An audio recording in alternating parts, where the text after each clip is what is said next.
राधे राधे महाराज जी, आपके चरणों में कोटि कोटि प्रणाम।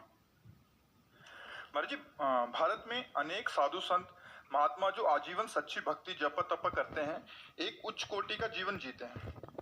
उनको शायद शरीर त्यागने पर दोबारा जन्म ना लेना पड़े, पर संसारिक और सामान्य दृष्टि से उनका जीवन बहुत कठोर और कष्टपूर्ण होता है। पहली बात यह होती है कि सती को पातिव्रत धर्म में कष्ट महसूस नहीं होता, उसे प्यार महसूस होता है। व्यभिचारिणी को एक पति के अधीन रहने में कष्ट का अनुभव होता है। समझ पा रहे ना हम? जो साधु महात्मा भगवान के मार्ग में सच्चाई से चलते हैं, उनको कष्ट का अनुभव नहीं होता, उनको परमानंद का अनुभव होता है। अगर कष्ट का अनुभव हो तो चला ही नहीं जा सकता। क्योंकि हम चले हैं, ये नहीं होता कि भाई आप अनुमान करके कह रहे हो, हम उसे जिए हैं। वो साधु महात्मा का जीवन गुरु भगवान की कृपा से जिए हैं। 13 वर्ष की अवस्था से लेके अभी तक जो भी आयु है उसे जिए हैं। तो कष्ट का अनुभव थोड़ी होता है।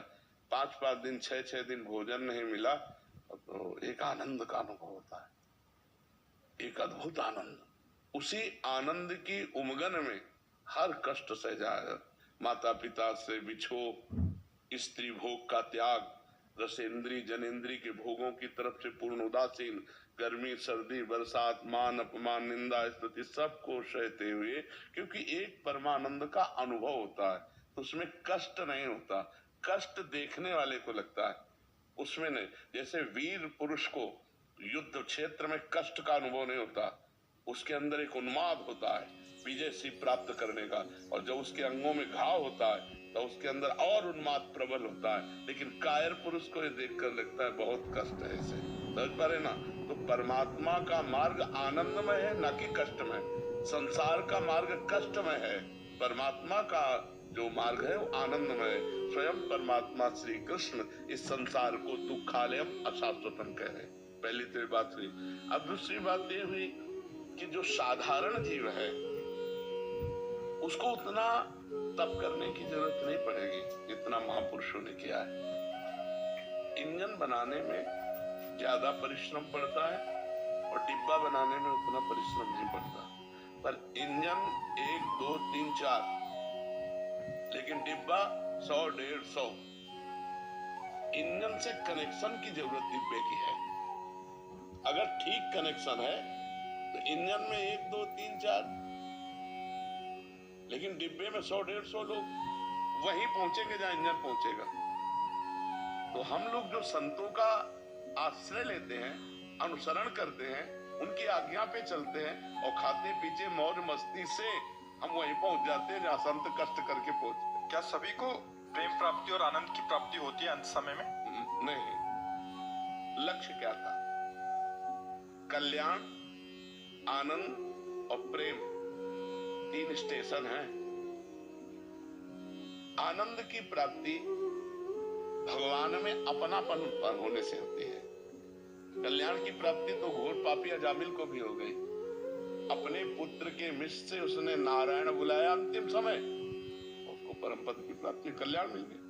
लेकिन प्रेम ही अत्यंत दुर्लभ वस्तु है।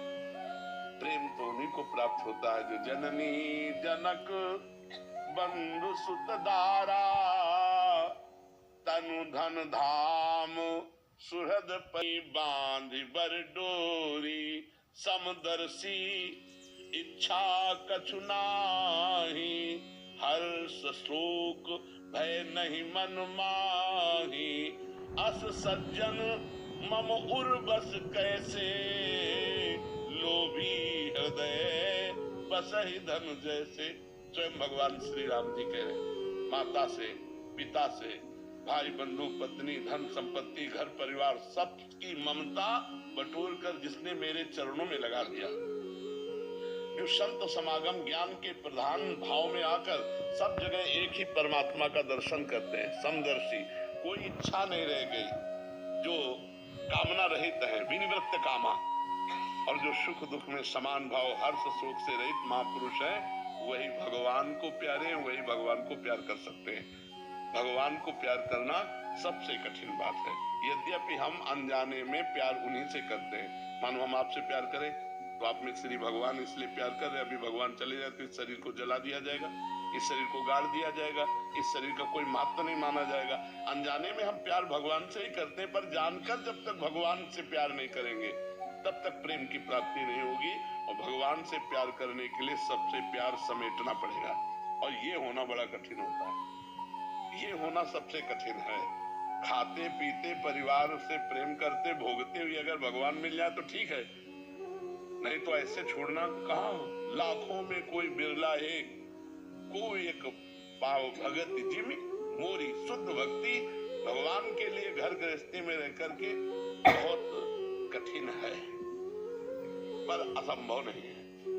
कठिन है पर संभव नहीं। यदि हम नाथ सकल संपदा तुम्हारी, मैं सेवक समेत सुत नारी, सब कुछ भगवान का है, सब में भगवान है, नाम जप कर रहे, धर्म पूर्वक आचरण कर रहे, भगवत प्राप्ति हो जाएगी, भगवत प्रेम भी हो जाएगा।